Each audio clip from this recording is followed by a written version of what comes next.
included parts of Colorado, parts of Texas, parts of California, going right up to La Plata in Canada. This civilization known as Olmec was to touch all other civilizations in America, the Maya, the Toltec, the Aztec, etc. It was even to stretch right out into South America. What is very unusual about this civilization was that not only was it the mother of American civilizations, but it contained elements that were not just native to America, but was a fusion between the Native American and people coming from outside. The most significant of those outsiders were the Africans. We have very clear evidence in stone heads, in terracottas that are clay sculptures, as well as skulls and skeletons of an African physical type entering that native population, somewhere between 948 and 680 BC. How do we know the date? It is because on one of the platforms in the holy center and capital of the Olmec world, a place called La Venta, we were able to date the stone head because they were rooted in a wooden platform where the Americans worshipped, and we got this dating of 948 to 680 BC.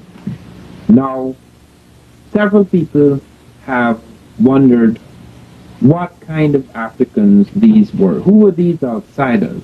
These were largely Egypto-Nubian types. At least that type was in command. Because what we do find in the evidence is that not merely the presence of this physical type, which is African, but the presence of cultural elements, which we will talk about in this program, which are clearly of Egypto-Nubian origin. The question arises, why do we include Egypt among classical African civilizations? There is now absolutely no doubt that the ancient Egyptian civilization was overwhelmingly African. They have found the kingdom of Ta-Seti in the Nile Valley, where all the major elements, political and religious elements, spring out of the south of Egypt, spring out of the Nubian world, at Custal in Nubia, where we have about a dozen black kings reigning before the first Egyptian dynasty. Even the hieroglyphs, the writing system of the Egyptians, we find it have their roots in the Sudan, so that as the Africans move up from Nubia, they go into Egypt, so that we find Africans not only in the evening of Egyptian civilization, but in its very dawn. And we find them also in the noon dynasty. This is very important because it's important to understand that the Egyptian thing, the Egyptian miracle, was not only to touch Europe, not only to touch Asia, but was to stretch out to America as well.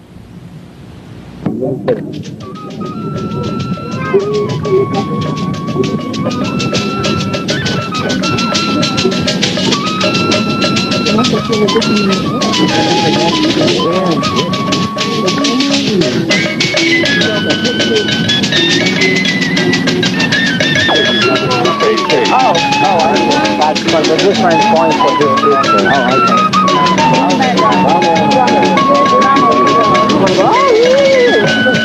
Go right ahead.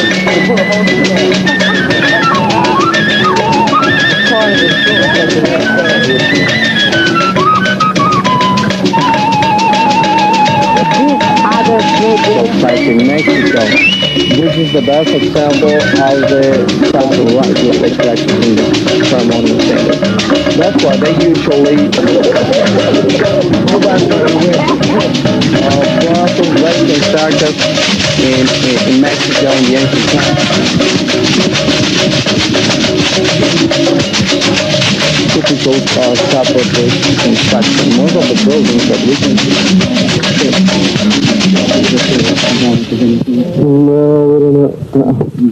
Look at these two ones over here. At the beginning of this museum, I was made information about from the picture, from where they got at the face. Then when we was passing in the other house, you saw those pictures when they found the faces. This is one of the face more beautiful. You can see the lips, the nose, the eyes. This is completely negroid face, and the weight of this face is 25 tons. We're wondering how they carry in that time, from where they carry these rocks, because it's solid. This head they bring from 134 kilometers far from here. Yes. So it hasn't been moved since. No. Was that stone quarried where they found it? Or how far did they have to bring the quarry stone? They say from 100 kilometers far. They call basalt.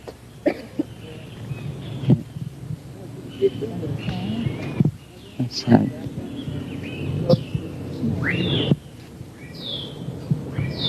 Is it one solid piece? It is one solid piece. From 25 tons. What is the relationship between this head and the African presence in the New World? Well, they showing it to you the exactly origin, Negroid, basic origin for these peoples. Why do you think they made, they would carve a Negroid head? What would be the significance of that? To show when these people was arrived to this continent. They tried to demonstrate when they arrived to America. And that was before Christ. About 1200 years BC was a time when they made these faces. Were these heads looked at as gods, as priests? Priest. They were priests. Priest. So then the African present here was one of priesthood or what? Priest. One of priesthood. Yes. Are there any other heads this size for the other races of people? No, this is the most principal. By any people.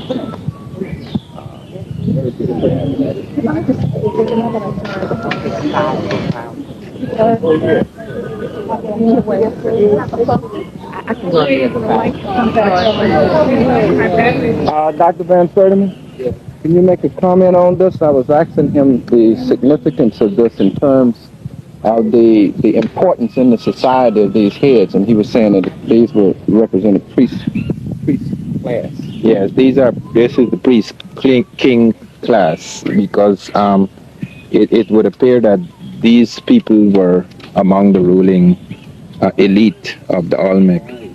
And these heads were revered. In fact, on one of them you have a flat top and you have an altar where people worshipped. And there is another one in which you have a sort of eustachian tube that runs from the ear through the mouth, so that the priest could stand at the back of the head and talk to the people. It was a kind of oracular thing, you know, a sort of oracle. This is one of the great heads. And one of the things that you should note too, which many people do not note, is the way that thing falls along the ear. And also note the markings, the way it is cut, the way it is eroded on top, because the top of the helmet is also very important to note. The things right on the brow, the way these are formed, because this is the way in which even on top, I don't know how we can get on top there, but there's something quite interesting on the very top of the head. There are certain striations on the top of the head that are also significant.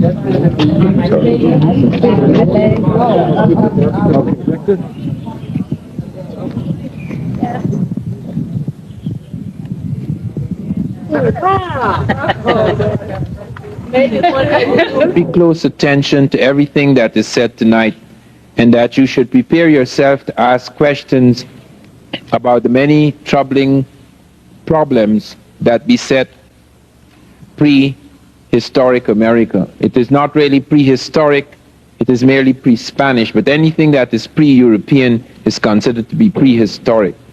It is the really critical missing pages of history, both for America and for Africa.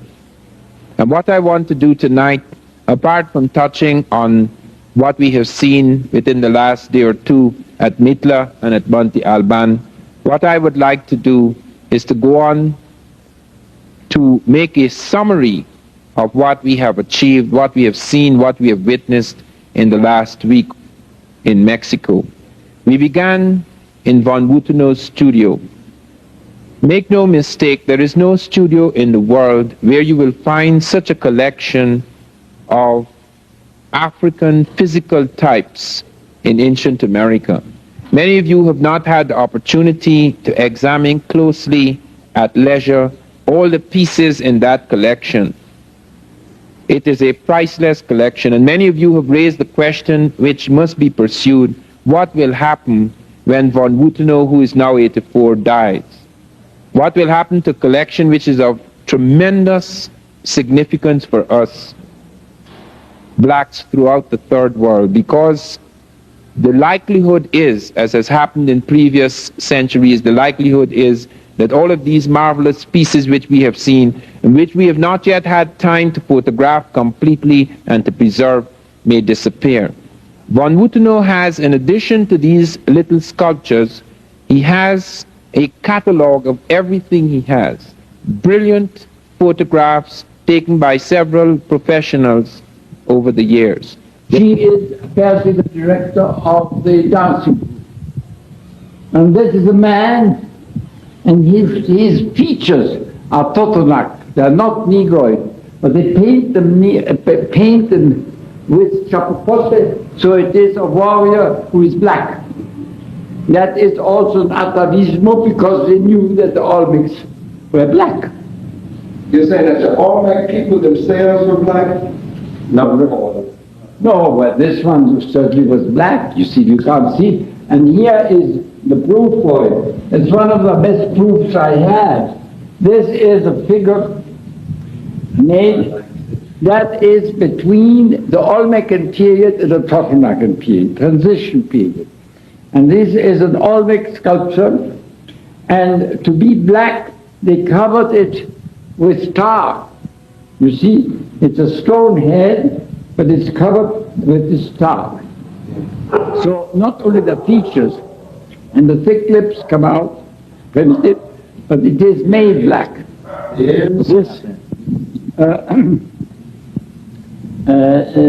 This piece was put on the cover of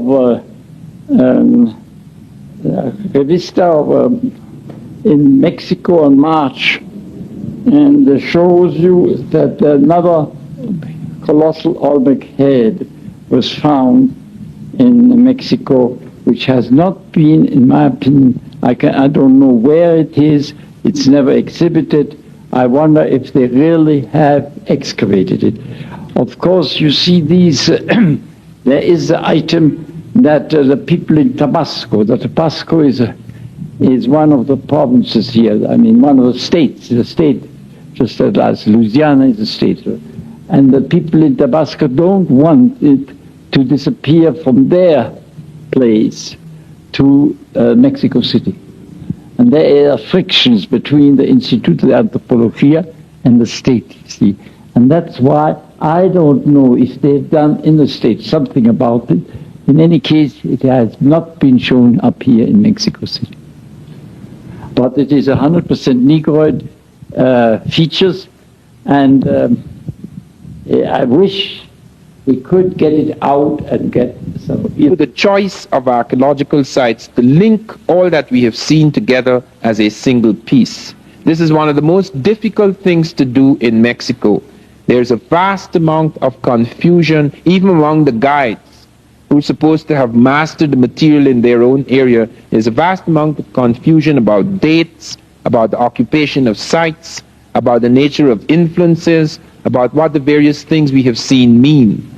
Some of these things cannot yet be explained. Some of these things people can only guess at. But what we are certain of, what we are absolutely certain of, is that the Olmec civilization, which is the mother of all American civilizations, is not a single-stranded civilization. It does not belong to one race. It does not belong to what we conceive of as the Native American who came across the Bering Straits. There obviously were other influences, and among those influences was the African, specifically the Egypto-Nubian of the Mediterranean. When we look in von Wuthenau's studio, we see quite a number of heads, most of them pre-classic. By pre-classic is meant periods between, say, about 1000 BC going right down to about 600 BC. This is a significant phase in Olmec civilization. There are several phases of the Olmec. I must deal with phases now, and those of you who are taking notes, please note, because you can get very confused when you see the Olmec appearing in other places in later centuries and becoming mixed up with other peoples. This is some of the things that lead to confusion. We must understand that in the capitals of the Olmec world, in the Olmec morning or the morning of that Olmec world, you have people coming into the site, occupying these sites as early as 1200 BC at La Venta, the holy capital, as early as 1500 BC at San Lorenzo. Those dates have nothing to do with the actual sculptures, the actual monuments, etc.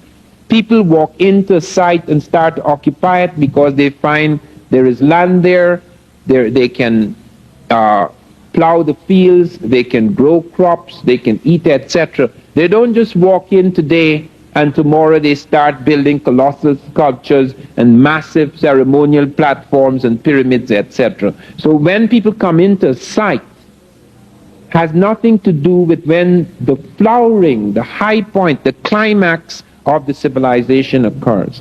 The Olmecs came into their sites pretty early as 1500 BC at San Lorenzo, as early as 1200 BC at La Venta.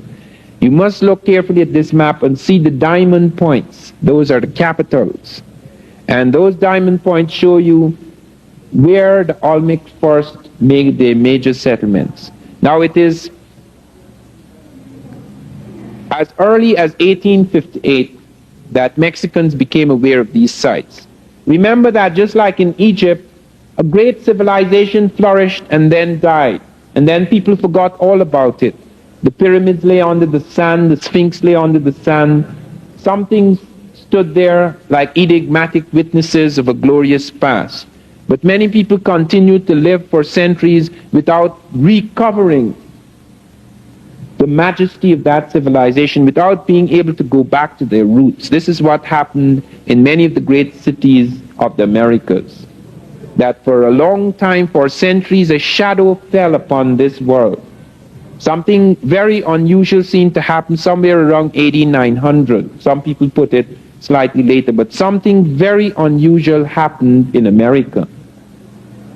It may have been some kind of cataclysm, it may have been an epidemic, it may have been the upheaval, some revolution in which the elite was overthrown and many of the marvelous statues and many of the marvelous platforms were abandoned. We do not know exactly what happened. It was suggested by Victor Damas at Palenque that there was an epidemic of cholera and that could account for the disappearance of people. And that may be a plausible explanation for the disappearance of some of the people from the Mayan sites. But when we come to the Olmec morning, which I want to dwell upon because it affects everything, when Michael Coe and others speak of the Olmec as the mother of American civilization, they are really stating the whole thing in a sentence. It really is. Because in the Olmec morning, on that great platform at La Venta, we find quite a number of things that is to affect the civilization centuries afterwards. But let me come back to 1858. 1858 was the discovery at Tres Zapotes of a stone head. Now this is the stone head. This is the first head to be discovered. Now look closely at this head. When the Mexicans saw this head, when their scholars saw this head, scholars like Orozco Ibarra, Jose Melgar, etc., they were absolutely convinced that there were Africans in America at some ancient time. Why were they convinced? They were convinced by two things. By the African physiognomy, the dome of the forehead, the the cut of the nose, the jaw, the mouth, etc., but also by something which has never been mentioned in the archaeology for some odd reason. And that is, at the back of the stone head, there was hair, detailed Ethiopian type hair. No Native American has hair like that. And if that was presented in the archaeology, all this nonsense about babies and jaguars, I have never seen a jaguar with hair like that. And I've never seen a baby with a face like that.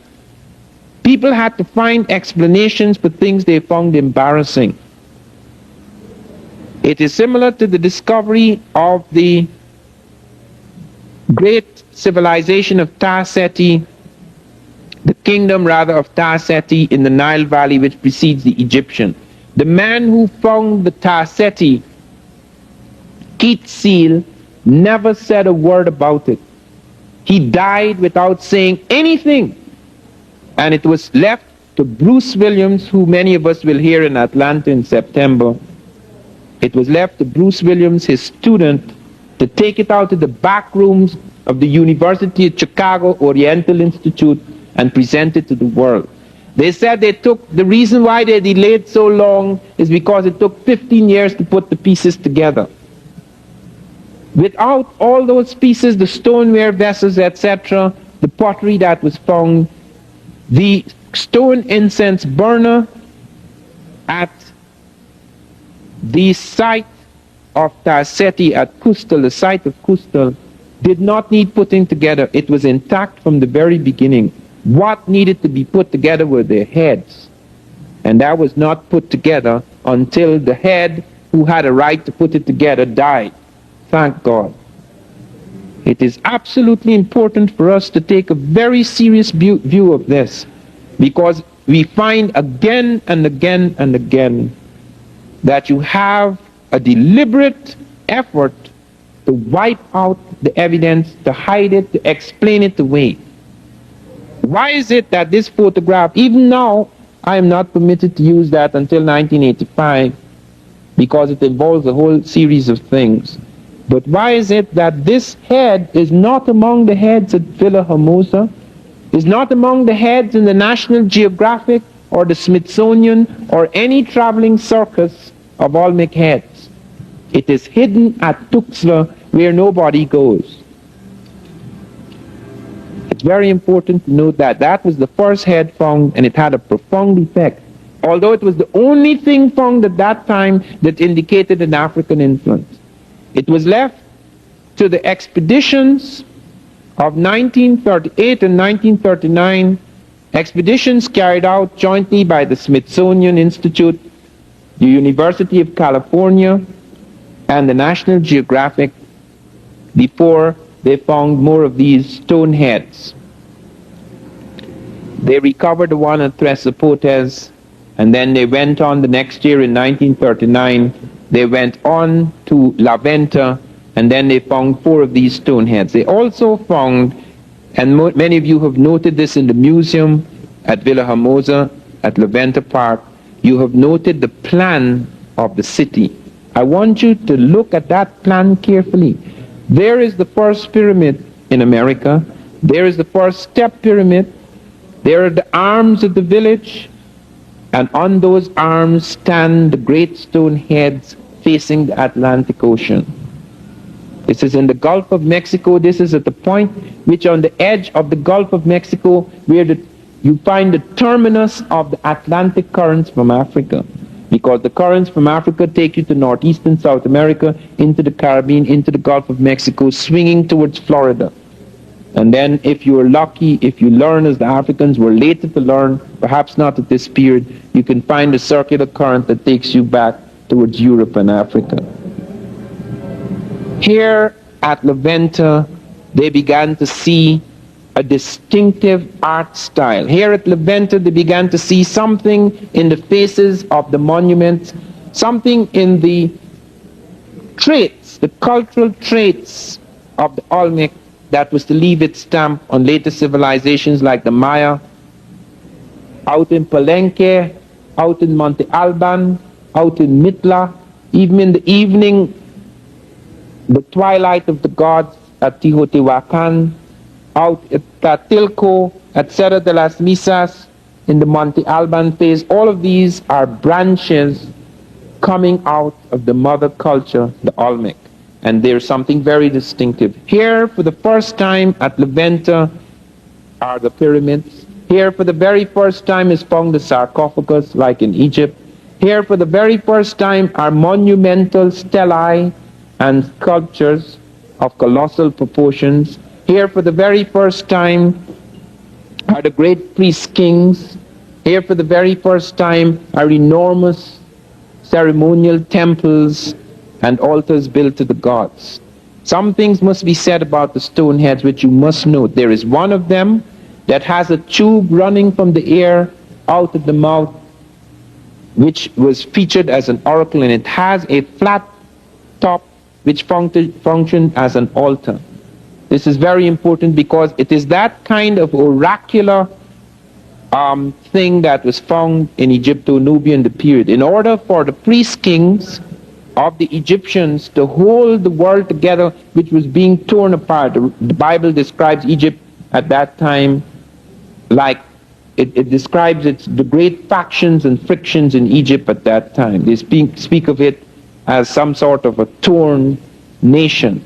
And in order to pull it together, they had to find once again the power of religion.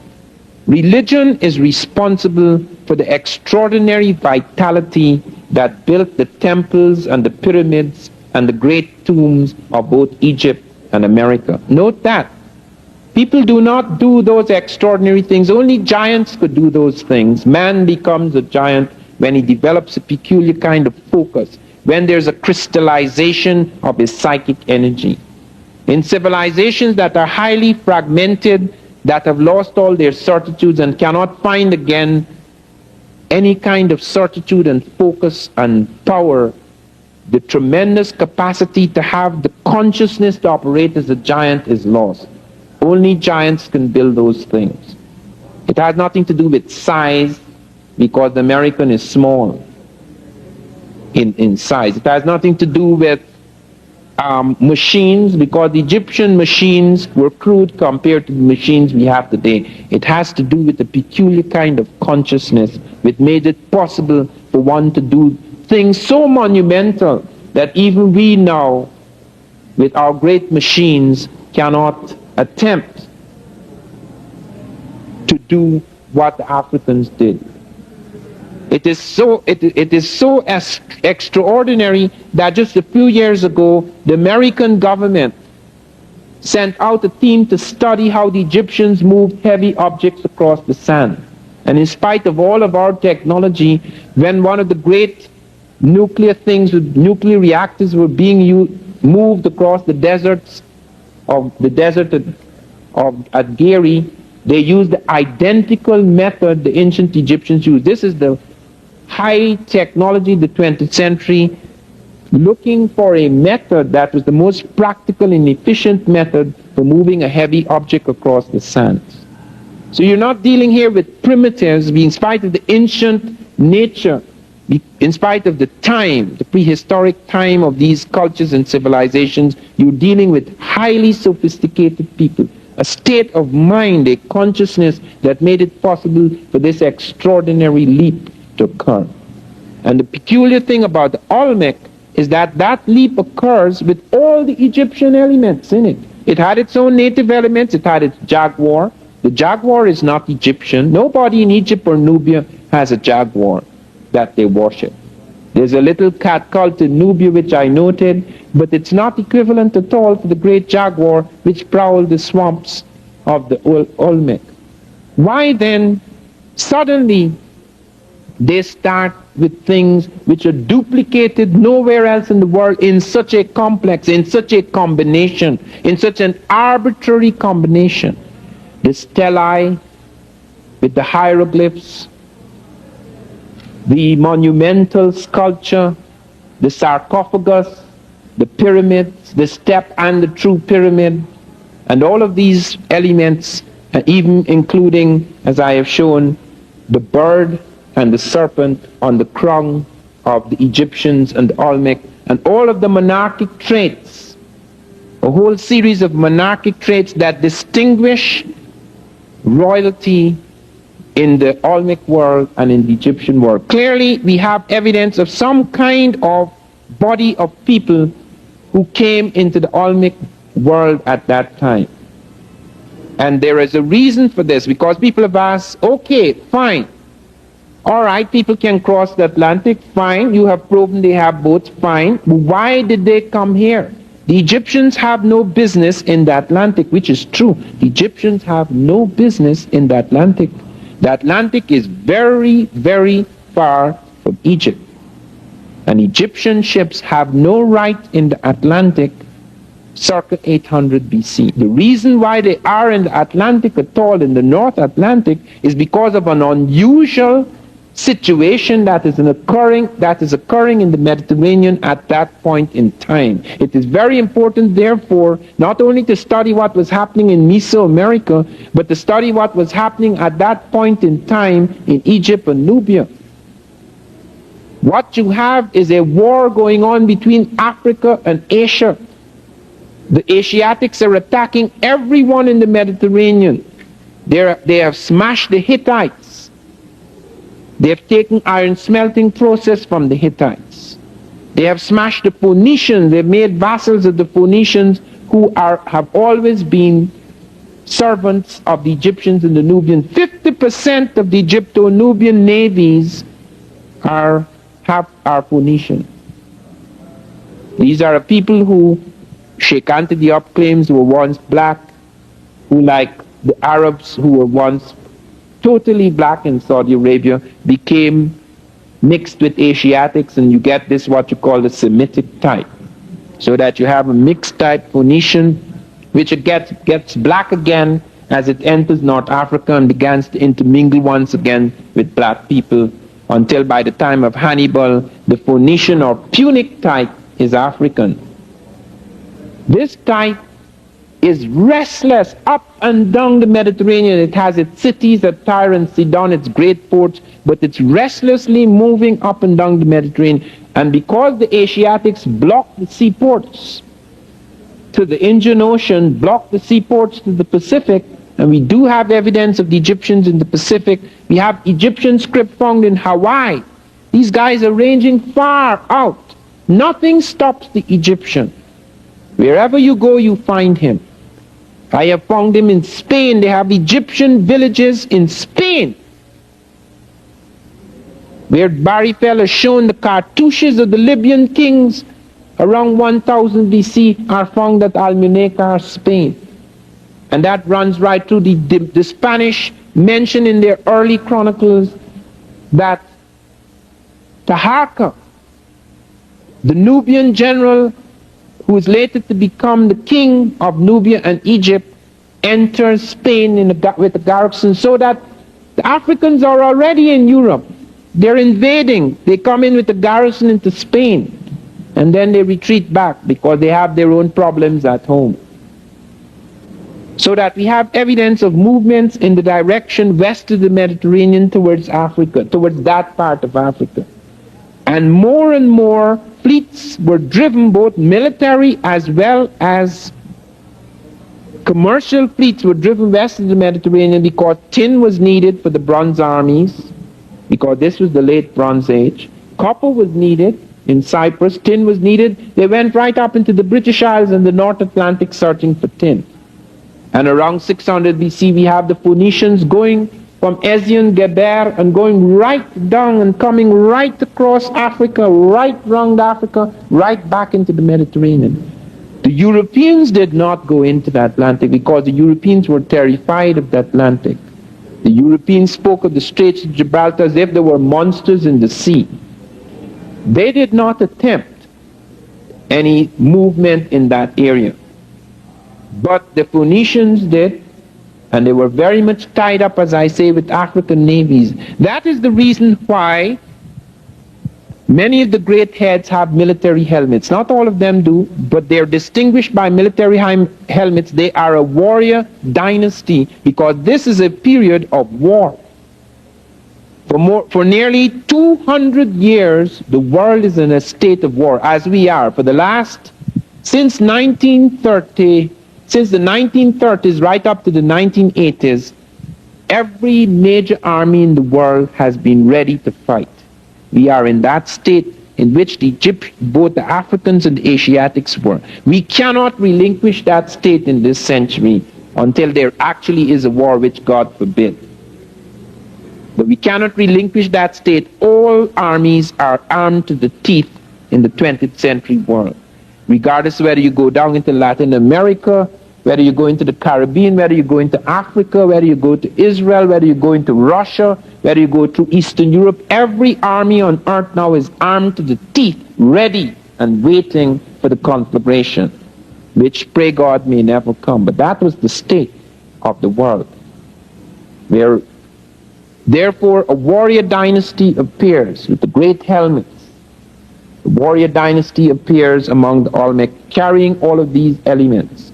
You find that apart from the stone heads which we have seen, we see cultural traits which I have mentioned, and then we go on to see, as I have also mentioned, that when the Olmec move out of Levanta and they send parts of their elite out at Tlatilco, at Cerro de las Misas, and at Monte Alban, when they study the skeletal evidence right in this territory at Monte Alban, when they go to the graves in this very part of Mexico, in Oaxaca, when they go to the graves at Monte Alban and they look at the ruling class, not the common people have nothing to do with it. The common people are Zapotec, later they're Mixtec, etc. But the ruling class, when they go into the graveyards, 4.5% of the ruling class here at Monte Alban is African.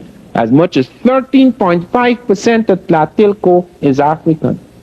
They're not in the common graves, and you can tell because side by side with the native, you're finding a different nose bridge, which remains in skeletal evidence. There's a ridge, there is a nasal index, there is a brow ridge, there are structures of the jaw, there are lengths of the arm. The African arm is different from the Asiatic arm. The lengths, the proportions of the body are different. You find not only skulls, but extended skeletons for study at Tlatilco. And Wierzyński, making allowance for all the blending and mixing of things, still comes out with the conservative estimate of 13.5. We even have graves where you have an African male lying beside a Native American female, indicating that you're having mixings and meltings into different kind of population in some places. And when the Olmecs stretched out, when we went to Teotihuacan, that is the evening, that is quite late. Teotihuacan is around the birth of Christ. This is long after the morning of the Olmec. But there again you see the Olmec.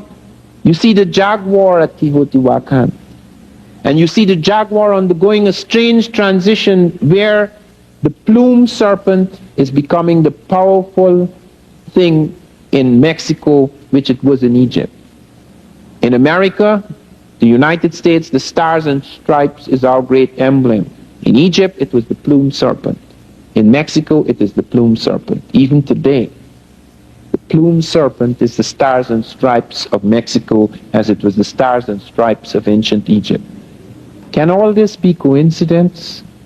Here at Teotihuacan, here they're building this enormous pyramid, and here all the major principles of the Egyptian pyramid are in evidence. The base is identical. Some people had said it was 1 meter off, but now they find that the meter mistake is what they calculate for error in the reconstruction of the site. Because all those sites, that pyramid was buried under the ground, they did not see it. Many of these things that we're seeing today were not visible in Mexico 30 years ago or 40 years ago. People only started digging those things up out under the earth. This is all standing here looking at the Mexican. They had to find those things again. They found some levels and then they had to dig deeper and deeper and deeper. The story is still largely untold. Victor Damas has pointed out at Palenque, which was called Palquin, that they have 400 temples in the jungles. They haven't started digging yet. They don't have the money. And as you know, with archaeologists, they have their political reasons for digging. Look at Levanta. That's the most important site. Nobody can go to Levanta unless he is an archaeologist sent out by the government. The oil fields are there. They don't allow anybody to come into Levanta. That's on the big shroud. They're doing a lot of excavation. They're finding things. Not a word about what they're finding. We go to Palenque. Palenque is only partly dug up. You see the great tomb and temple. They say it's the only burial found in a pyramid. That is not true. It is the only complete man found in a tomb at the bottom of a pyramid in America. But there mentioned many pyramids in the Americas in which you have urns, one or two sarcophagi, skeletons, all sorts of things found in the hollow of the pyramids. So that it is evidence that they were not only used as temples but as tombs. People have said that there is a distinction to be drawn between the American pyramids and the Egyptian pyramids. That American pyramids are stepped, whereas the Egyptian pyramids are conical. That American pyramids are used only as temples, whereas the Egyptian pyramids are used as tombs. This is not true. The Egyptians began building the step pyramid, which you find at Levanta. When the great black genius Imhotep began building pyramids, he did not build a conical pyramid, he built a step pyramid. There are many step pyramids, not very many, but they're still surviving out of the 60 pyramids that survived, the 60 major pyramids in a complex in Egypt or Nubia. There are several of them that are step pyramids, just like in America.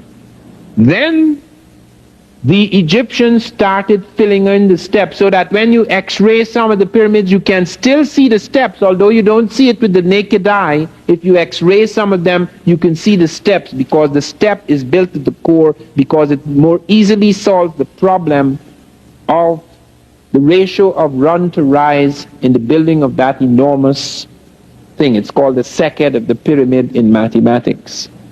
So that it makes it easier to build a conical pyramid by putting the steps and then filling it up. It is true that as an idea or a concept moves from one continent to another, regardless of the nature of the influence, however profound, since natives are building it, not Africans, and Africans couldn't build Teotihuacan. Africans influenced the building. To build Teotihuacan must have taken more than 1 million people. There weren't 1 million Africans in America.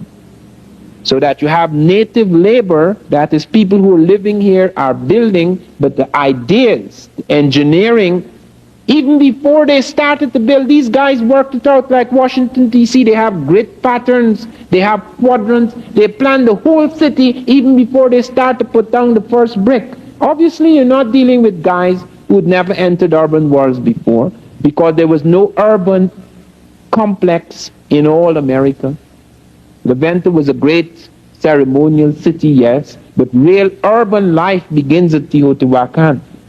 So here are these peasants going to sit down one day and say, let us build a city and let us work out all the structures exactly as the city could be worked out so that all of these lines are drawn in a certain way. That is exactly what happened. Only an elite who had the intimacy and familiarity with such structures could actually sit down and plan it out before they even start to lift the first brick.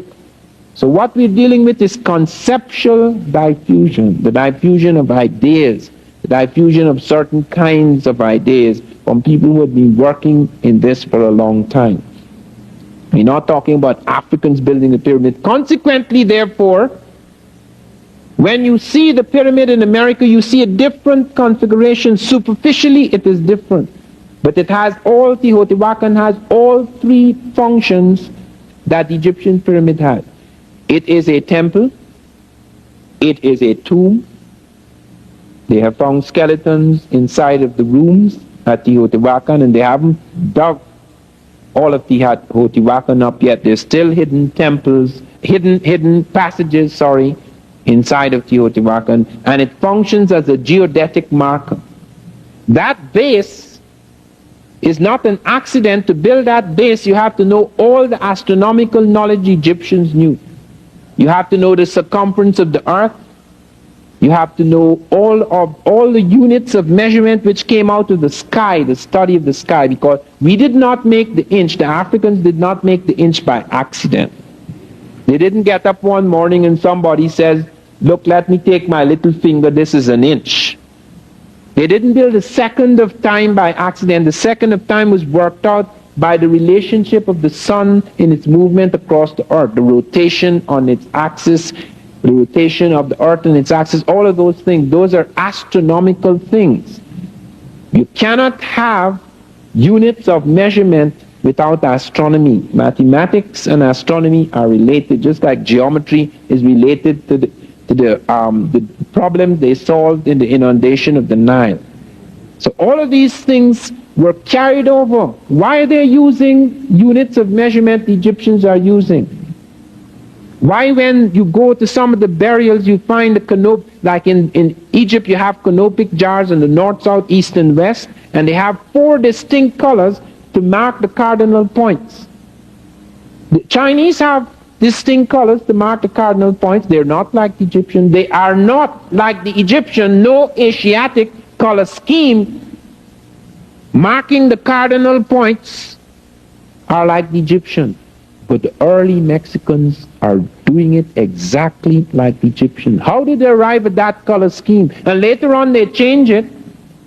But at that point of time of contact, they are using the identical color scheme of the 4 cardinal points. They came across the Bering Strait. They're Proto-Asiatic. Why are they not using Asiatic color scheme?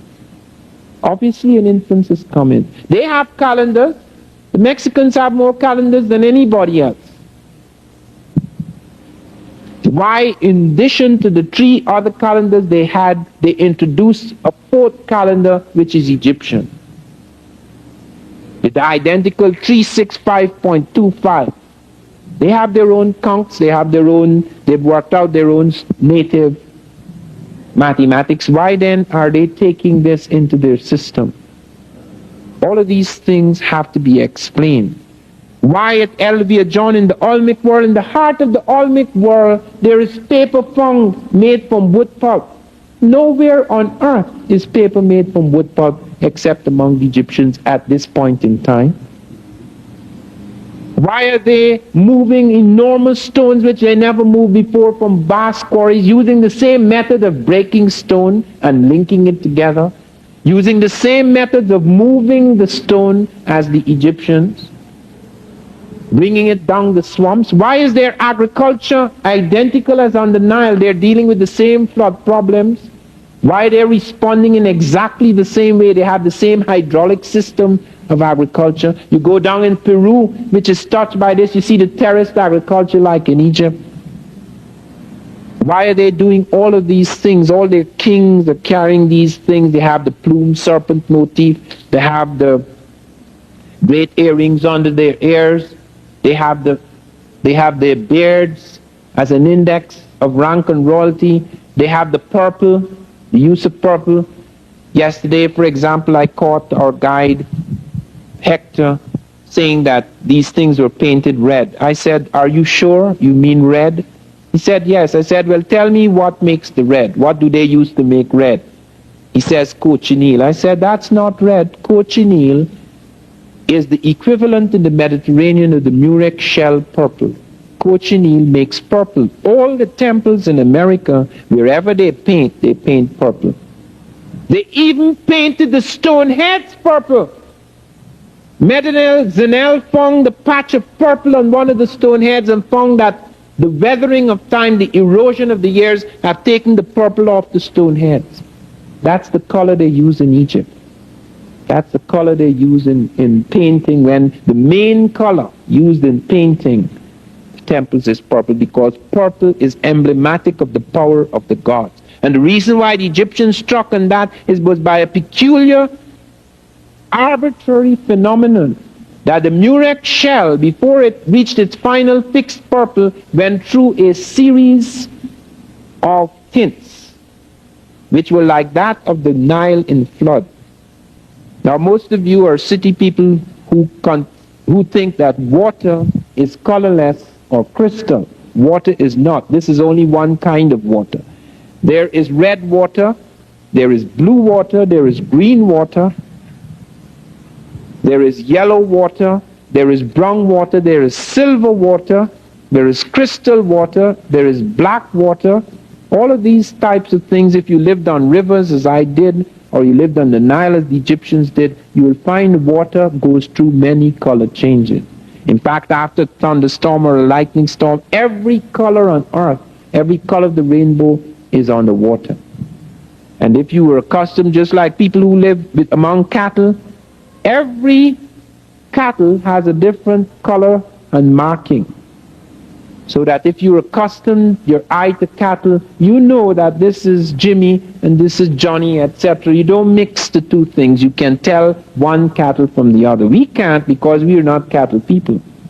And most of us can't tell water color from another water color, because you're not water people. You don't live on rivers.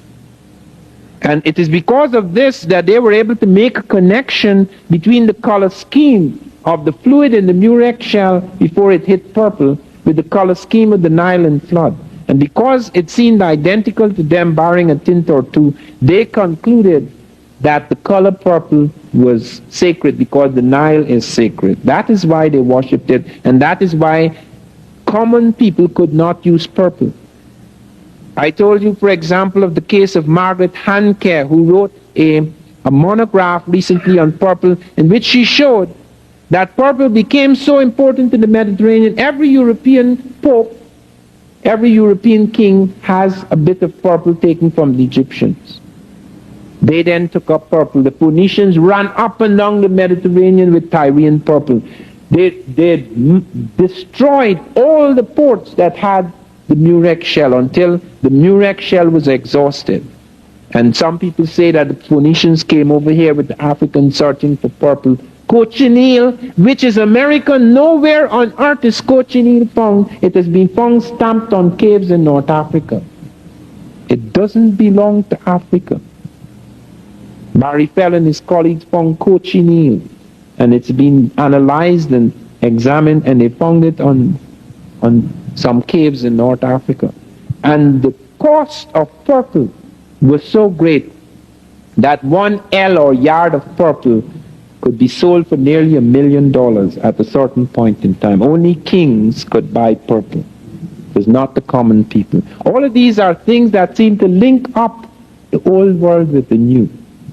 The Olmec then go on, not only touching Teotihuacan, they seem to go on to touch other places. We saw Mitla yesterday. Mitla does not have very much to offer us, because Mitla is almost razed to the ground. You saw the savagery with which the Spanish struck Mitla, so that our friend could tell us that 70% of the population were destroyed by the Europeans.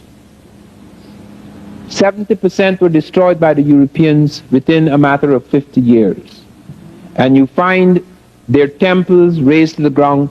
And I raised with him the question of something, the question which intrigues us is that there is a secret passageway at Mitla which has not been found since the 16th century, which was found by some of the Dominican priests, where they found an enormous burial, and they closed it up, and it was never found again. There are lots of secrets at Mitla, but there again you find Olmec elite coming in, and then the Zapotecan and other people operating at Mitla. At Monte Alban, we have something very extraordinary occurring. Monte Alban seems to be evidence of an Olmec elite which landed in the place, and as building began in new ceremonial centers, they were sacrificed. They were overthrown, it seems, by the people, the Zapotec, the people who were in that area. What evidence do we have that these are not dancers? Because at first they said they were dancers, and recently they started this nonsense about hospital, that how these are sick people, that's why they look so strange. You note those people. First of all, their eyes are closed. They have a distorted pose and posture, and they're in a strange state, and their loins have been cut out in some cases. You can actually see the castration occurring. Now, I do not know of any sickness that causes people's testicles to fall out, because that is what they're presenting as a new theory now. This is a hospital at Monte Alban. That is why you have these figures. Do you know, we only saw a few of them, 140 of those types have been found at Monte Alban. And they indicate this extraordinary sacrifice that was made of ruling types. And for the first time, note, they said that at La Venta, we were not dealing with real people, we were dealing with babies and jaguars. Now they say at Monte Alban, these people have Olmecoid features. How can they have Olmecoid features when they're not?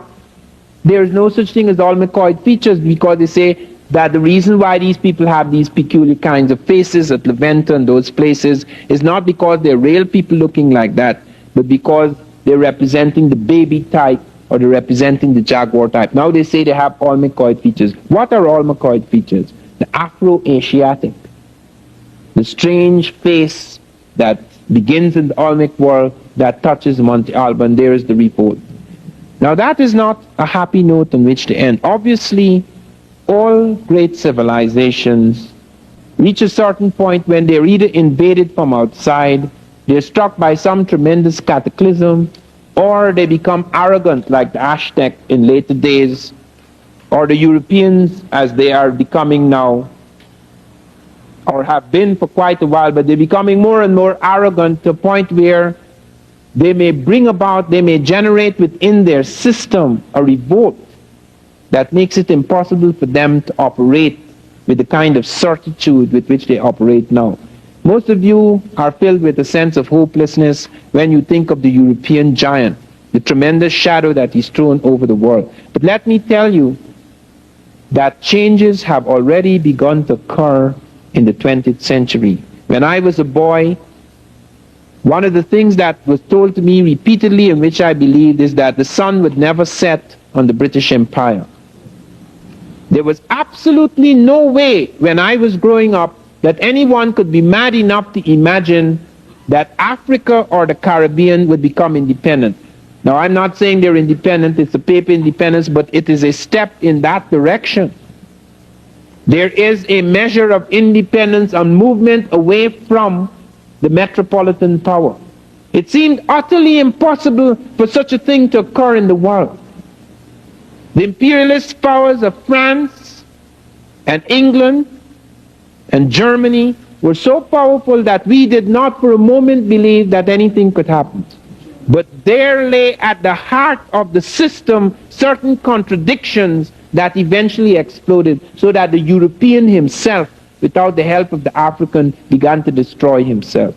After the war in Europe, it was impossible for European powers to maintain their hold in Africa and the Caribbean. Riots broke out everywhere.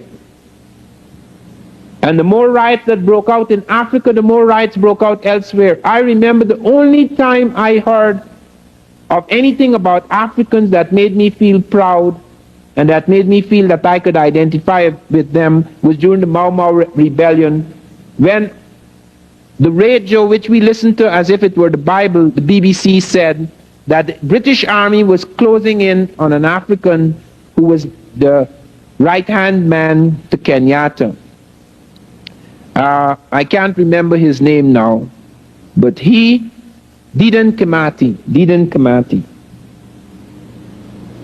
Kimathi ran 40 miles on his toes to escape the pincer movement of the whole British Army in Kenya and jumped away from them. That was the first time in my life that I heard of an African different from what I had heard of in Tarzan. That is the first time I began to think that perhaps we were dealing with something else other than what I had been told. It was just a flicker. It was to come later, for example, when books started suddenly to arrive from Russia in English about the revolutions in Africa, and they tried to seize these books, but they couldn't find them. We passed them on fast. So the tide and the movement began and could not be stopped, because suddenly, with almost a religious fervor, note, religious fervor, peoples all over the world began to become conscious of themselves as having the power to change things. That was all. They did not have guns, they did not have bombs. Everything was against them, but they had a new moral force. A new moral force that came out of a contact not as profound as ours today, but a contact, however flickering, however faint, of another kind of history, of another kind of person. Suddenly, as if what had been buried for centuries in history began to resurrect itself, creating a new sense of person. I was talking today with someone, and this is something that has been raised constantly by students as one travels around the country. Why is it important to talk about what blacks did in America 3,000 years ago, or in Africa 3,000, 2,000, 1,000 years ago? What does it matter? The black man is reduced throughout the world. So to talk about what he did or didn't do in ancient times is irrelevant. That is not true. That is not true, because of the fact that this consciousness is where change begins. Consciousness is the beginning of a new man, beginning of force. It is like putting a plug into ancient source of electricity. Something actually happens. One begins invaded with a new energy. I always remember that. There are circuits of energy in the human.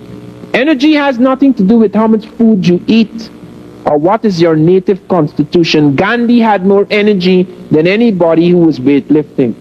Gandhi could walk into England with his loincloth and sit in the snow without feeling cold. That is energy. It's a different kind of energy. Energy, Gandhi acquired a peculiar kind of energy because he was plugging into something that was different from what the Indian had plugged into for a long time under the British. A different conception of freedom and power and dignity. When Gandhi sat at that table and the British said, "Of course, you don't expect we are going to leave this place, do you?" And Gandhi said, "Yes, you're going to leave this place," with an absolute confidence, because he knew from the shift in consciousness that there was no way that the British could move against the tide that was rising in the consciousness of the Indian people. They were going back to a sense of what they were. They were no longer thinking of themselves as mere extensions of that civilization. That is why we go back into history, because history, its resurrection, its reconstruction, produces different qualities in the human. It is almost like a religious energy and fervor and zeal that rises in consciousness and reshapes the people. That is why one goes back, because it really affects the living present. Our conception of the world, our consciousness of what is happening, is determined by our conception of history. If you think your history starts with slavery, as most black Americans do still, and most whites still do, and Alex Haley's roots didn't change it, merely consolidated it. If you think that history begins with slavery or with primitives in the jungle, there is absolutely no way that you can speak with confidence that you can overturn a civilization, because at the root, regardless of any protest that may spring superficially from your mouth, at the very center of your being, there's an absolute conviction that you're dealing with people who are essentially superior in every way. They only cease to be essentially superior when you rediscover through your history that it is not so. That fundamentally there are large extent invaders who struck as barbarian forces other peoples captured them and destroyed not only their cities and their civilizations, but sought systematically, as they still do, to destroy their conception of themselves as people. It is only then through that history, whether it be in Mexico or in Egypt, the recovery of this, when one sees that one is at the very center of formative civilization. Olmec was formative. It wasn't just something it wasn't just something flowering at La Venta, Tres Zapotes, San Lorenzo and Veracruz. It was to touch Mitla, it was to touch Monte Alban, it was to touch Teotihuacan, it was to touch Tlatelolco, all the great centers. It was even to go right down into South America so that it touched Chavin, Kupisnik civilization in South America. And we were involved in it. And Egypt was not just Cairo and the Sudan. Egypt touched Europe. The Greek would not have been possible without Egypt. Asia and its great quantum leaps would not have been possible without Egypt. That Nile Valley carried a fire into Europe, a fire into Asia, right through the world. We were there at the heart of that. And it was attacked.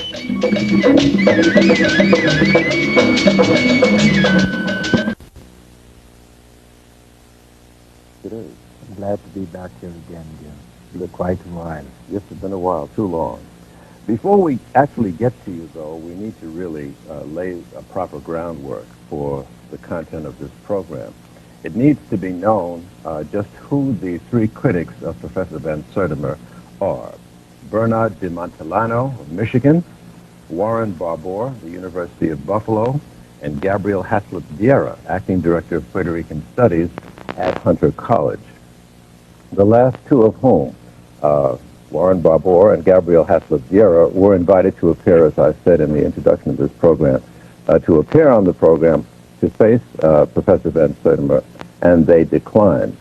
I got Professor Haslip Vieira on the telephone earlier this week and really pressured him and tried to get him to appear, but he said he really couldn't. And so I asked him if he would fax me then a sort of an overview or a summary of his critiques of Professor Van Sertima. He said that he would. But the next day I got a fax letter, and I think in all fairness, because of the sensitivity of this issue, you should hear the letter verbatim. Dear Mr. Noble, after our conversation yesterday, I came to the conclusion that you were right about the best way to handle a program that deals with Ivan Van Sertima and his work. A face-to-face discussion between Van Sertima and one of his critics is the best way, parentheses, the only way, to deal with his many claims, all of them unsupported by the environmental, historical, and archaeological evidence. Van Sertima makes assertions about pyramids, ocean currents, terracotta figurines, the distribution of plants, the introduction of African words, and the introduction of religious and political concepts, among other claims. He also plays games with linguistics and with racial stereotypes, for example, hair braids, and, parentheses of course, the colossal stone heads with their presumed Negroid features. All of these claims need to be responded to individually, point by point. There is no other way. Unfortunately, I cannot be present on your show. I also believe that a faxed summary of our critique would be woefully inadequate to deal with the seriousness and complexity of this subject. I guess Van Sertima will simply get a free ride, but that's okay because our critique is now in print and available to our main constituents, students, teachers, and public schools, as well as faculty institutions of higher learning. Again, I want to thank you for the invitation, and please accept my profound regrets. Sincerely, and best wishes, Gabriel Haslip Vieira, Ph.D., Acting Director of Puerto Rican Studies at Hunter College. Having said that, once again, I welcome you to the program. Good to be here. And you heard some of the things that he mentioned, Professor Dr. Haslip Vieira has mentioned in his letter of declining to appear. And let's get your overall response to what he has said here in this letter and what you are aware he and his two other colleagues have said in your critique of your work. Well, this is a cowardly way out and an easy way out for them because they submitted to me a 55-page document. They allowed me 800 words to reply. I insisted that that is nonsense. Eventually agreed with the editor, Richard Fox, that I would be allowed 15 pages against their 55. When I did my 15 pages, which even the editor points out was a detailed response, I asked, could I publish this after I publish it with you? He said, yes, of course, once we publish it first. Fortunately, I was advised by my lawyer not to trust him just as well, because when I asked him to put it in writing that I could republish my response, he said, no, you cannot do that unless you publish the 55-page attack on you. In other words, to publish my 15 pages, I had to publish the 55. These three individuals collaborated on an article that was circulated to hundreds of subscribers of a periodical called Current Anthropology. Yes. And the article that they co-authored was called Van Sertima's Afrocentricity and the Olmec. Yes, that was their way out, to just dub all of this evidence as Afrocentricity. If this is Afrocentricity, Columbus was an Afrocentrist. Because as I pointed out in July 1989, I was invited to speak before a congressional committee because they found I was interfering with Christopher Columbus' quincentenary celebration. As I pointed out to that committee, I'm not the first person to suggest there were Africans in America before Columbus. Christopher Columbus is the first person to say that. He actually says in the journal of his second voyage that when he was in Haiti, Native Americans came to them and told them that black-skinned people had come from the south and southeast trading in gold-tipped spears. Columbus may or may not have believed, but he actually sent these spears back to Spain to be assayed. They were meticulously examined in Spain. They were found to be identical with spears then being forged in African Guinea. 32 parts, 18 were of gold, 6 of silver, and 8 of copper. Not only were they identical metallurgically, the words that the Americans were found to be using for these spears, which they claimed to come from black people, the Africans were using these same words. Ghana, for example, was the name of their one of their great medieval places, and Ghana was one of the words they used for gold as well. That was one of the words for spear. Listen closely to the parallels. Ghana, Kane, Kani, Ganin, Ganin. And in the Caribbean, where there was a report that these people had landed before Columbus, they have Guana, Kana, Gani, Ganin, Ganini. They actually use the word Ganini to refer to the black gold merchants. Now, at our request, you have brought some 22 slides.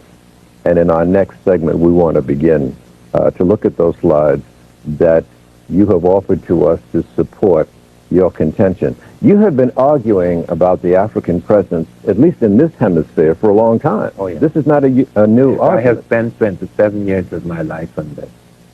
These guys have spent about 27 days pulling together their little stuff, attacking me, and I could hit everything they say down. All right. We'll see if you can live up to that. So we need to take a break, Professor Van Sertima. We'll be back with this struggle after this. Since you came out with your writings about the African presence, at least that part which deals with this hemisphere, was it always under attack, or are these attacks and critiques recent? There was an attack at first. Glenn Daniels was invited from Britain to attack me. They wouldn't allow any American professors to comment. Eventually, however, the first man to go out in the field, Matthew Sterling was to be the first, but this Dr. Clarence Wines went out to the field and found these stone heads. And he was the first to write a letter to the New York Times about me, saying that after 40 years in archaeology, he's absolutely convinced of the soundness of my conclusion. All right. Now, what are we going to be looking at now? What are we going to be looking at? This segment, we're going to look at 6 of the 22 that you've sent us. Yes, this is the journey that was made from the medieval empire of Mali, 1310 and 1311. And I want very quickly to go over 12 categories of evidence to show that this was not a fiction, that the evidence exists there. Not only... Well, what is this map based on? This map shows you the empire of Mali in the 14th century, and there's evidence in 12 categories showing that people from Mali made 2 journeys to America. One was in 1310. One captain came back. He said he found the Valent River in the middle of the sea, which would be off Brazil. How were these, was this map done? And who did it? No, this is a map of Mali drawn in current times, but it relates to earlier maps, early Arab maps of Mali, showing what Mali looked like. It was as large, say, the Arabs, as all the states of Western Europe put together. It wasn't an Arab empire, but the Arabs visited it. All right, very quickly, because we have a lot of ground to cover. What are the 12 points that you need to mention? Okay, I give you a dozen Europeans who actually saw or heard of these blacks when they came. I want to name them.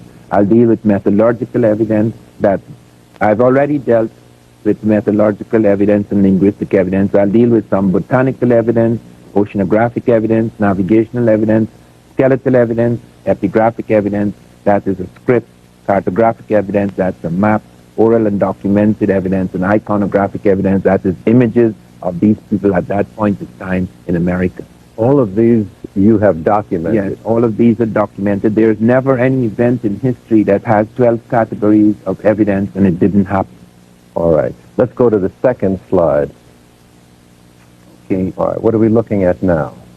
These are the currents, okay, that move. The oceanographic Yes, currents? yes, that move from Africa to America. They're like marine conveyor belts. Once you're caught in these currents, you have to come to America. Oh, so that is what facilitated Yes, that is what facilitated the movement. All right. But I think that it is very important that I do mention the people who saw blacks when they came, Europeans. Right, Ferdinand, Columbus saw them. Columbus saw them. He heard of them in Haiti, but he saw them north of Honduras. He reports that to his son Ferdinand. Vasco Núñez de Balboa, September 25th, 1513, saw 2 tall Africans among the Native Americans in Panama. All right. And Peter Martyr comments on them, Lopez de Gamara, Rodrigo de Colmenares, and black, east of the Gulf of San Miguel. Alphonse de Catafax presents us with a map by a French captain, Corhale, that shows us independent black settlements in Brazil, in Florida, and in St. Vincent. L'Abbé Brasseur de Bourbourg comes to Panama, studies, and finds that there are 2 people native to Panama, indigenous to Panama, the Native Americans, red-skinned people, the Tule, and the Mandinga, the black-skinned people. All of these people mention black. All right. Let me intrude, because we do have a paucity of time that we're faced with. This is a slide that shows Kontiki. Yes. No, this is Heyerdahl got found that Africans could build boats even before Christ. Okay, even before Christ. This is He made a Ra replica. 1. This is not Kontiki. This is Ra 1. Oh, Ra. Yes, Sorry. okay, and it was built by the Baduma people on Lake Chad, and it crossed the Atlantic successfully. Okay. And we know that story. It's pretty well known. There are also other journeys, but we come now to evidence like this, which shows you on the right side is a Mexican. The very black one is the Mexican found at Teotihuacan. And on the left? And on the left is an African woman. To show you the similarity of features. similarities, the head kerchief, the earrings, as well as the face. The same analogy is being drawn here? Here now, no. The one with the turban and the scarification, that's an African too. It's a vivid scarification. That's on the left. Yes. And on the right? And on the right, there is a black man found in Mexico. This is sculptured, and he was worshipped as the god Tezcatlipoca, which was not African, it's a Mexican. But he was worshipped because of he had the right ceremonial color. This? And that is a Mandingo head found at Oaxaca among the Mixtecs. And in the lower right hand? That's another hand. All right. And lastly, I think we have one more slide to look at. No, this is a totally This is another segment? It's all right. A different segment. Pardon my impetuosity, but in the interest of time... Yes, I know you have a limited time, but there's... Limited time and paucity of training on my part. A vast but we'll amount take of evidence. Let me interrupt you. We need to take a break. and the struggle will continue for our knowledge. Struggle continues. What plates are we going to look at now? Let's take a look at the first plate and see where we are. Now, if you see the whole plate, that is just half. But the Egyptian is first in the world. This is 1200 years before Christ, and they show him as first in the world. The second is the Indo-Aryan, and then there are two more in this same plate. It shows the Nubian, exactly like the Egyptian at this time, very Africoid, with the same costume. It's just that he has two banners of power, while the Egyptian has three. And then comes the Semi. That shows you the state of the world at that time. All right. The Egyptian had a myth about seven. Wait, we go to the next slide. Yes. All right. The reason I have to say something about seven before you see this, because you will see the extraordinary. Well, we'll keep it up. We'll keep it up while you talk. Okay, but this is one of the stone heads that appear in America. Some of them are Native American, but quite a number of them are so Africoid. They're distinct from the Native American. They've been explained away in all sorts of ways. They said they're weird jaguars, half human, half jaguars. That's why they look like that. They're baby faces. They're ball players. They're divine beings. But that's the side of that head. And now look at the back of the head. These are heads that were found in Mexico before Christ. And circa 1200 BC, the same time we have evidence of the Egyptians making a journey to what they call the underworld in the west. And there is a contention. Now here is the seven braided. Now this is very important because that's their hallmark, seven. The Egyptians gave us the 7-day week. They also believe seven is important in the ages of man, 7 pure reason, 14 puberty, 21 maturation, 7 deadly sins, 7 cardinal virtues, 7 orifices in the human body, 7 layers of skin, 7 primary colors. We're looking at here we braided hair. 7 braids. Okay. And my critics are saying that Africans never braided their hair. Europeans did. Africans never braided their hair until they were colonized. Okay. Now here shows you an African. On the left is a photograph of an African. Yes. From and where? On the right. From where? From Kenya. And on the right is the one of the stone heads. Now, you mean to tell me that your critics are contending that this stone head on the right is not a rendering of somebody who came from Africa? Yeah. No, they say it's a spitting image of the natives. They say they're weird jaguars. They say they're ball players. They say they're baby faces. What do you mean when you say jaguar? What did they mean when they say said jaguar? That it's half human, half jaguar, because since Olmec had a passion about the jaguar, they linked the jaguar with the human, which is absurd because the graves show the skulls and skeletons of Africans, not of jaguars. Let's move forward. Yeah, here now you see a very unusual thing, that you have a flap falling along the face, a circular air plug, parallel incise lines, identical helmet appears in Egypto-Nubia in this period, 1200 Let's take a look at the next one. Okay, that's what they say represents all the stone heads. They say that's Native American, and all the stone heads look like that. All right.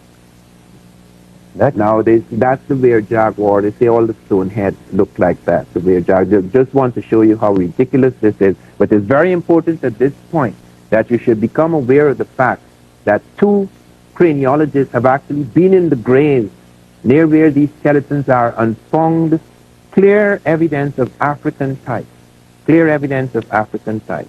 There's no question about it. They have actually examined all of this, and they've shown the skeletal evidence to be clearly that here are Native Americans. The majority of people in the grave are Native Americans, and there is a type that is distinct from the native, with all the elements that you associate with African. If you found it anywhere else in the world, you would say, these are Africans.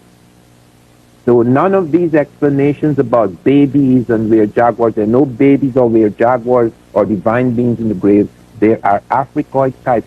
13.5%, that's Latilco, Serra de las Misas, and Monte Alban are found in the grave, 13.5%, and then they start intermarrying with the women, and it drops to 4.5%. over a number of decades. So your thesis is that the Africans took advantage of these currents in the Atlantic Ocean and used boats such as what we saw, the Ra recreation, and came to this hemisphere long before Columbus. Yes, But the Mandingo journeys are quite distinct from that of the time in the Ramesses III, because we have a clear evidence that they sent out 7 ships. It's in the tomb of the Ramesses that they sent out 7 ships, and the Americans report 7 ships arriving. The Popol Vuh, the Bible of the Quiché reports 7 ships arriving in harbor, and these strangers arriving. Do you have any evidence of what kind of impact the African arrival had on this hemisphere? Well, we have, as I say, evidence about the 7 ships, Champollion, Lefebvre, Rosselini, Sahagun, a whole range of people coming since on this. And the impact... Was it hostile or peaceful? No, it was not hostile. It was peaceful. There are later incidents between Africans and Native Americans. We have one case in which the Native Americans actually make a chief out of an African. I have a picture of that, them sitting together, not only in harmony, but an African chief being made a chief by the Native Americans. But in this period, we have no evidence of any hostility, but we have evidence of an influence. Wherever there is a contact, there is an influence. And we have evidence of 12, I have defined 12 rituals which are identical as in Egypt. They're extremely complex, they have clear antecedents in Egypt, and they suddenly begin to appear during this contact period. Is there any evidence of any colonial activities on the part of the Africans? Was there to colonize parts of... There's no evidence of that. You have an evidence of these people coming, you have an evidence of a specific contact. We don't have any evidence of colonization. They were not colonized, and I never claimed that they created the Olmec civilization, as my critics say. I said they influenced it. Because once you have a contact, certain influences would come in. That is true of all civilizations. Once there is a contact, certain things come in. You don't have to dominate the society in order to influence it. That is absurd. All right. But the reality is that we have to take another break. We'll be back. 4 plates to look at in this segment. Yes, I'm just presenting here 4 out of 14. This is the double crown with the bird and serpent, unique to the Egyptians and the Egypto-Nubian world. Here it appears among the Olmecs. They're wearing 2 crowns and they have the bird and the serpent. The reason why you have the bird and the serpent in Egypt, the bird represents the upper world, the serpent the lower world. I've seen that. And they assume they control both. This is another, the bird bath from Egypt. Here you find him in Mexico. He's flying out of a hole in the sarcophagus, the tomb, flying out with his human head. That's the identical ritual. Next. And here are 2 gods from Egypt on the left, 2 gods pouring cross streams over a 3rd god, that ceremony. And the same thing in Mexico, where you see 2 gods, 2 Mexican gods pouring cross streams over a black god. Right. And lastly, so this is the god Sokar standing in Egypt. He stands in the back of a snake which has a head at the head and a head at the tail, and he's holding up his wings. The identical thing appears in Mexico. Now I've only, because of the brevity of the program, I'm only showing 4 out of 14. Science demands 8. All right. Proof of contact. I have shown 14. All right. Let me ask you a couple of things. Did the culture in this hemisphere practice the same entombing process that we are familiar with in Egypt? Was that something that they adopted here? Do we have evidence of mummies and sarcophagus? We have evidence of mummies, but it is quite possible in Mexico at least that some of them, they had their own process of mummification. In Peru, however, we have identical, not just identical substances, but identical formula. That when we come to touch in South America towards the end, I will deal with that. Now, what about pyramid building? Pyramid building, Bart Jordan, a child prodigy to whom Einstein granted special audience, has done a tremendous work on correspondences between certain Egyptian pyramids and certain American pyramids. That does not mean Egyptians taught the Americans to build pyramids, nor that they built the pyramids. I never said that. I said there are certain influences, there are certain aspects, and there are certain pyramids. There he shows in my new book, Early America Revisited, he has contributed essays on the pyramids, which shows extremely complex relationships and correspondences which could not happen twice. Were they on the same sophisticated level as the pyramids that we are familiar with in Egypt?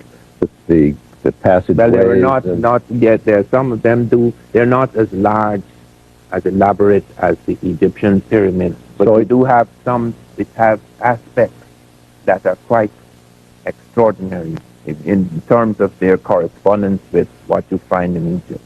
So I guess the question is, in lay terms, how does one, looking at this history, delineate between what was brought from Africa that we see the remains of in this hemisphere, and what was evolved by the indigenous people?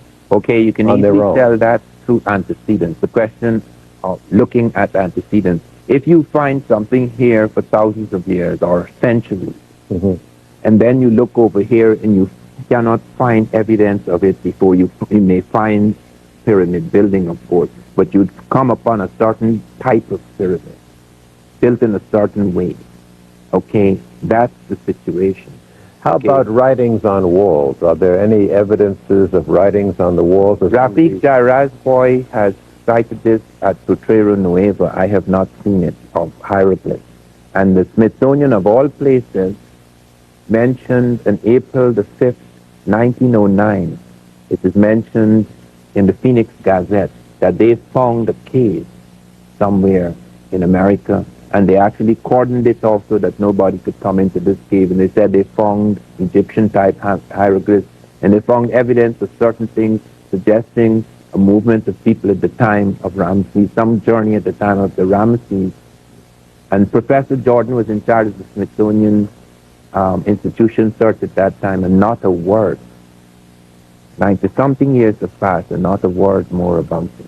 The Africans that first came to this hemisphere, did they land in the what we now call the Caribbean, or in Central America? They landed in the Gulf of Mexico. The In the current Gulf? sweep you into the Gulf of Mexico. Some of the current could take you into the Caribbean, but they landed in the Gulf of Mexico. That is what evidence we have. There was no... Because the 7 ships, you see, that's something I must say something about. 7 was critical. That's why the 7 braids is critical, because the Egyptians sent out 7 ships.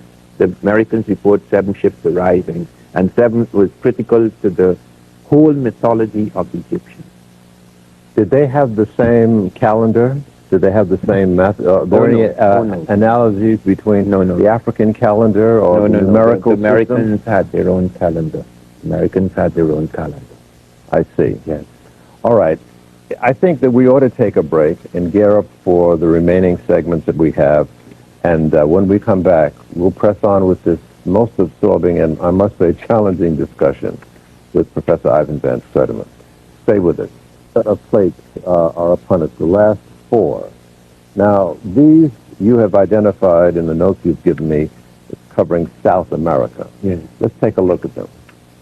Now, this is a very important map because recently scientists discovered South American cocaine in 7 ancient Egyptian mummies. Well, this is kind of muddled, to be honest with you. How, what is it really? On the right is the outlines of West Africa, the West African I coast. see.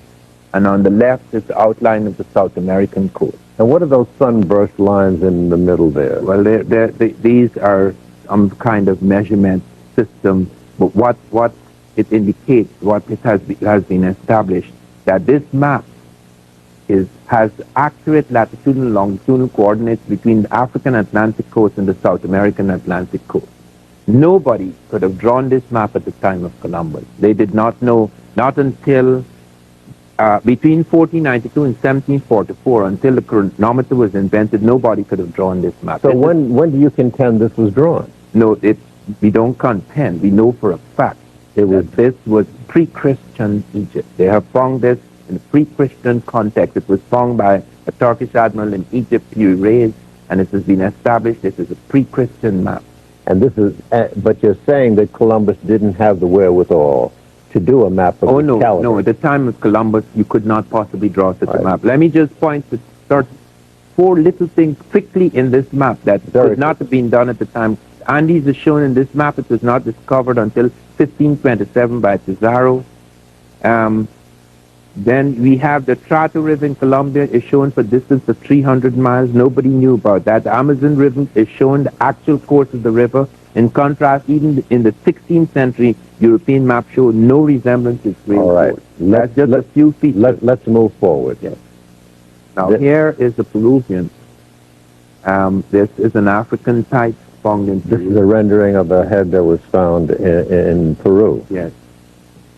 Okay. And the next? That's another sculpture Found Peru. in Peru. Yes. The Colombian. This is another one. One would say that looks like a brother. Yes. Well, my critics would say it's impossible that he could be a brother because brothers do not cross oceans until they're taught by Europeans. There's a total racist thing. They actually said, Haslevera and de Montellano said that Native Americans would have sacrificed and eaten the Africans if they came. And they go so far as to say they totally ignorant of the ancient Egyptian. They said all Egyptians have long, narrow, Egyptians and Nubians have long, narrow noses. Broad, flat noses are confined to the ancestors of African Americans. All right. Let me just talk to you straight up about what this may all be about in your estimation. Is this really an attempt to sort of put a particular spin on history that may validate some people and invalidate other people? Well, in my case, I am beyond that. Okay, there are some writers on Africa who try to present perhaps some fantasies or fiction about Africans. I am not concerned with that. Okay, I'm concerned with finding out the truth about Africa, and the evidence here is indisputable. It is utterly indisputable because these maps have been studied. It is very clear that the facts presented here cannot be refuted. What they are doing is just dismissing it. For example, I presented 12 categories of evidence in the Mandingo case.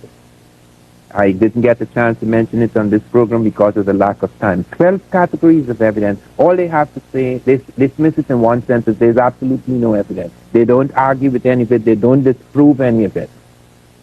Have you had an opportunity to confront and debate with your I accusers? debated with one of them, Warren Barbour. There's an article in the one of the Buffalo newspapers, Van Sertima wins by a knockout.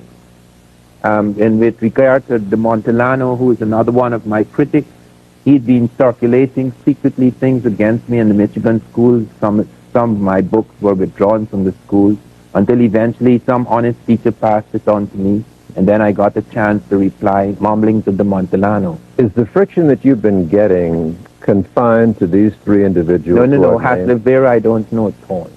They are concerned. They are concerned to present. This is not just in current anthropology.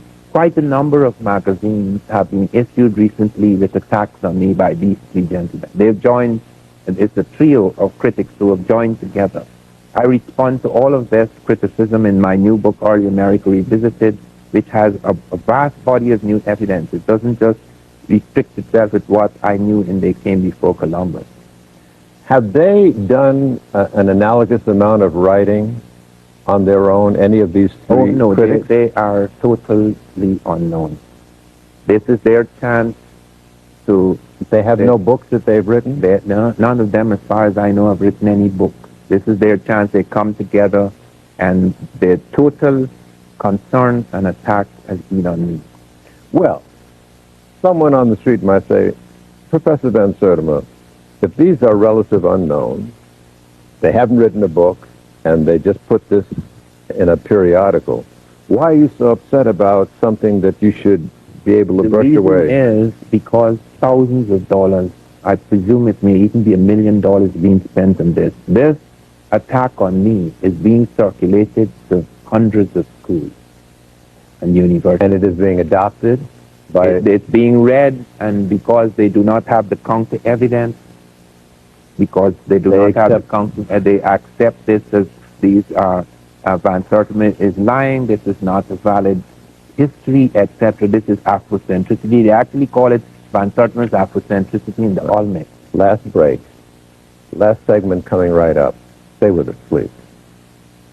What would be the best way to have an honest, useful discourse and discussion about these differing opinions? What would be the best arena?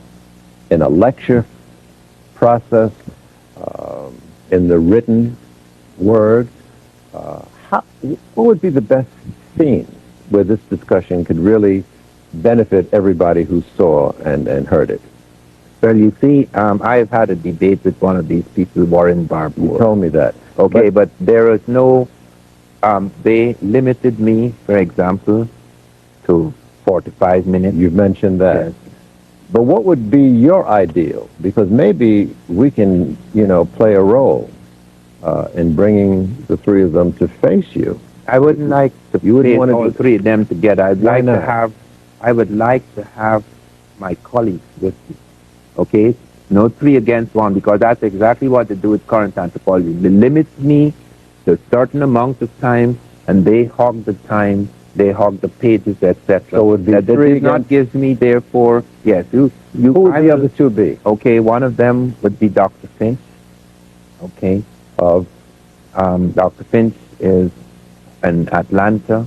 And who would the other be? Yes, I will name the other, because I have a number of names in mind. I would rather name that at a later date. Should this be done on television? Yes. Or should this be done in some sort of an academic whatever arena? Public forum there could be.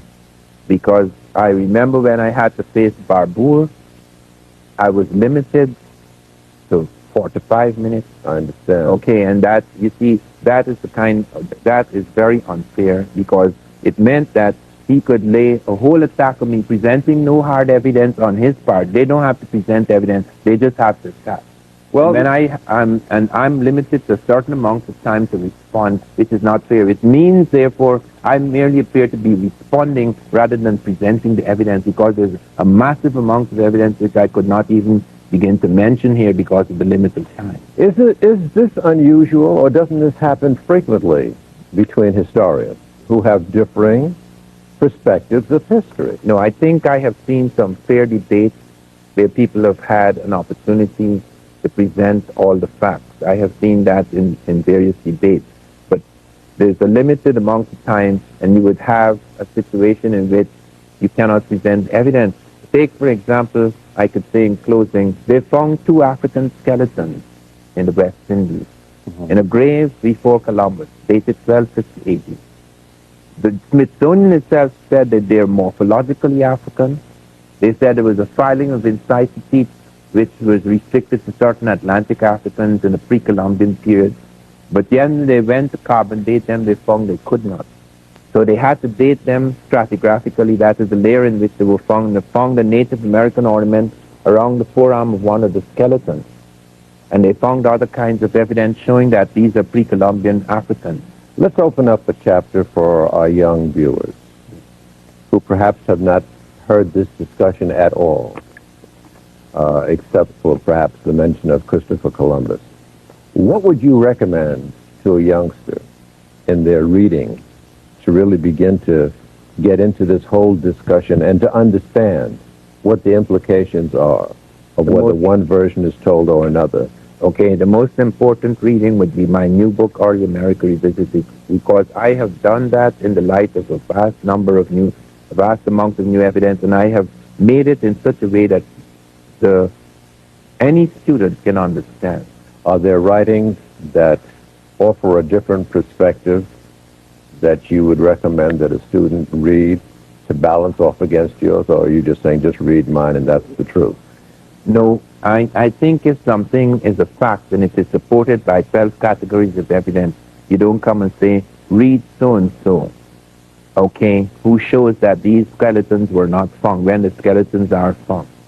They have to fight their own battle. Are there other readings that you would recommend that support and show other dimensions of your thesis?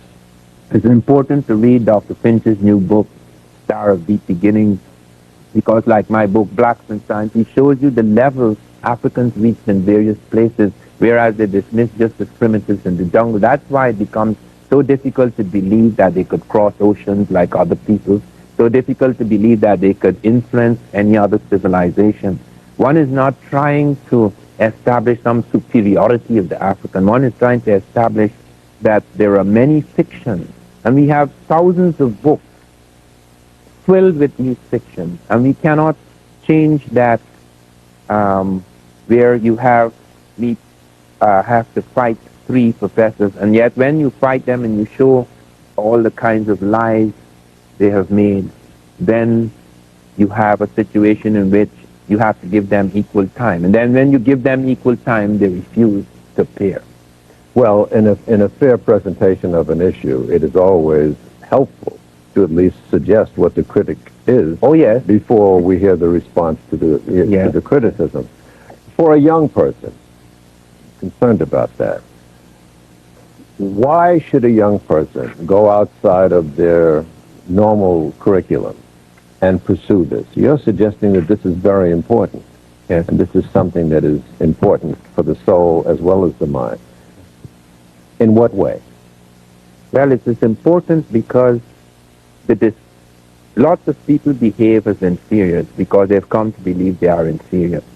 The history does more than anything else. False history does more than anything else to create that. I was at London University, and at the end of the first year, I went to study Africa. That was a big mistake. At the end of the first year, I tried to commit suicide. What? Yes, I drank poison. The doctors, I was unconscious because everything that I was taught made it quite clear to me that all Africans were primitive. Most of them lived in the jungle. They never had any inventions, any science, etc. This was pounded into me day and day. And yet, coming out of that coma, I decided I will never be the same person again. I have to find for myself, create for myself another world. I have to find out what really happened in Africa. That was the beginning of a new life for me. For example, in spite of the fact that my professors were all doctors of law and language, they had worked for several years on a Swahili dictionary. I ended up compiling the dictionary.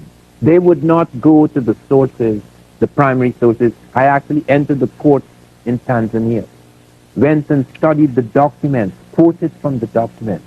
They sat in their little palaces writing about Swahili law. I actually went and got the primary document. So it is very important. So in excavating this dimension of history has really helped you find self.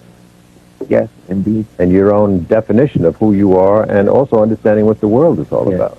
And it didn't come from any Afrocentric vision. Man is man is man. I don't believe in inferior, superior people. It was an attempt to find out what lay behind the falsehoods of history. Those things that were being taught us that were constantly destroying us and reducing us. Professor Van Sertima, this has been absorbing, challenging, stimulating, and I thank you. And maybe we can get something going on in the future.